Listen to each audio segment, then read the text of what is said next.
Baru-baru ini telah mengejutkan kita satu tindakan daripada SPRM terhadap tindakan ataupun tindakan yang telah dilakukan oleh pegawai-pegawai di satu agensi iaitu Jabatan Imigresen Malaysia dengan tangkapan lebih daripada 60 orang yang mana 50 orangnya adalah pegawai dan kaki tangan Jabatan Imigresen sendiri yang diketuai oleh seorang pegawai kanan yang sudah bertugas selama 20 tahun di jabatan ini dan dia menguasai lebih daripada 50 orang pegawai imigresen kerana dia adalah focal person.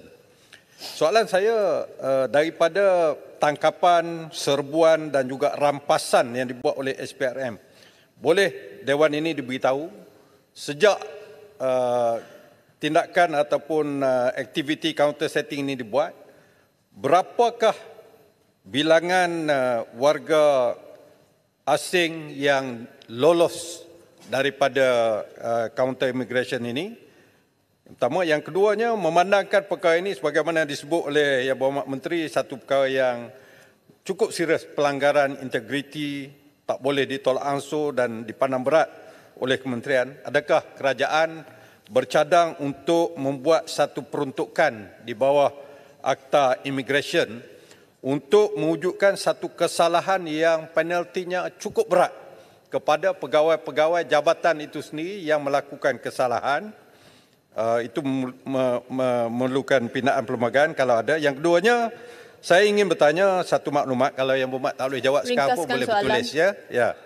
Berapakah jumlah, soalannya, berapakah jumlah warga asing yang telah masuk ke Malaysia secara sah mulai Januari 2023 sehingga September 2024, dan saya ingin tahu berapa orangkah yang dikesan tinggal melebihi tempoh atau overstay yang melibatkan warga-warga negara besar seperti China, India dan juga Arab. Terima kasih. Terima kasih.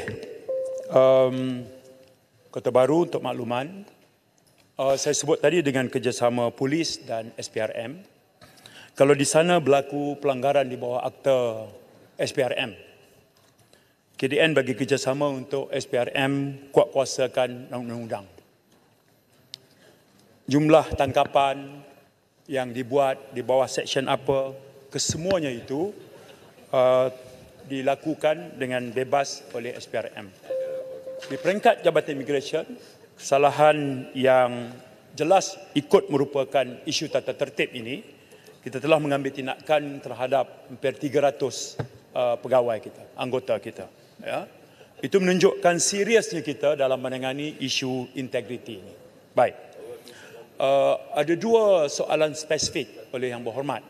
Bertanyakan tentang jumlah mereka yang masuk, yang saya berikan tadi yang dikenakan NTL, dan ada apakah melalui sindiket ini kita dapat mengesan bilangannya. Saya perlu tempoh notis untuk memberi jawapan. Yang kedua, soalan Yang Berhormat tadi ialah kemasukan pelancong dari Januari tahun lepas sehingga sekarang, juga saya perlukan notis. Di kalangan mereka ini daripada 3 negara kategori China, India dan juga Arab yang masuk kemudian tinggal lebih masa. Negara-negara ini adalah antara negara yang kita berikan kelonggaran visa untuk masuk ke negara ini dalam tempoh 30 hari pertama, visa free-nya. Maksudnya kalau dia duduk di sini hari ke-31 dan ke atas, itu kita kategorikan sebagai dia sudah overstay. Okey. Ringkaskan jawapan Menteri. Sorry. Ringkaskan jawapan. Okey, itu jawapan saya. Terima kasih. Okey, Kepong. Tadi. Kepong. Ya, terima. Ya, saya rasa Jabatan Imigresen harus meminta maaf, memohon maaf kepada Yang Berhormat daripada Bintulu sebab beliau menteri yang pertama pada Julai lalu Julai tahun lalu mendedahkan sindiket counter setting ini. Ya, soalan saya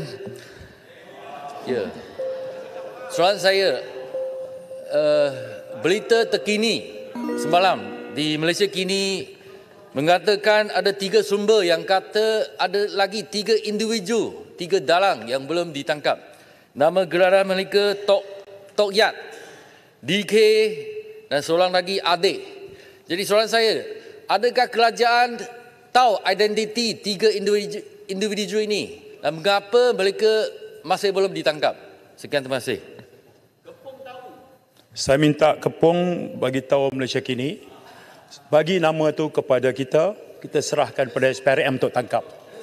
Ya, itu lebih mudah. Dapatkan nama penuh dia, okey. Sebutkan bukti kegiatan dia, saya serah. Saya bagi jaminan saya akan serah sendiri kepada SPRM. Okey.